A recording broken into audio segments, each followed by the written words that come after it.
la situation est inédite. Oui.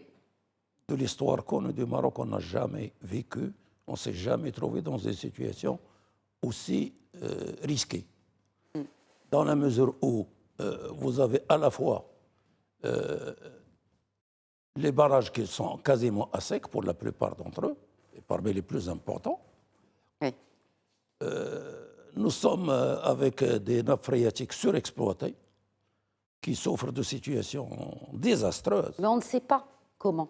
Ah non, c'est évident. Vous n'avez qu'à parcourir le terrain pour voir à quelle profondeur les gens forent aujourd'hui pour faire le pompage souterrain. Donc, il y a même certaines études de terrain. En fait, ce process, il a démarré depuis longtemps. Il a démarré depuis les années, la sécheresse des années 80, début des années 80.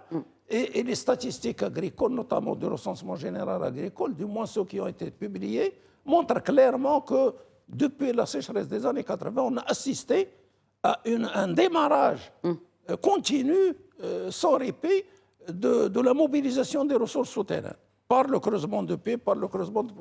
Et si vous voulez, ce qui fait qu'on n'a pas fait attention suffisamment à ça, et ça s'est amplifié davantage avec, j'allais dire, l'offre de subventions consistantes qui ont été mobilisées. Bon, elles ont été suspendues pour...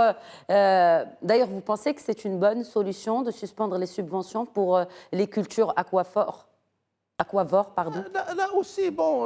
bon, après, si on suspend la subvention, on peut toujours pomper de l'eau. Toute mesure allant dans le sens d'assurer une gestion rationnelle, sérieuse, responsable de l'eau est une bonne chose. Mais personnellement, pour moi, je considère que ce sont des mesurettes, ce n'est pas des mesures de fond.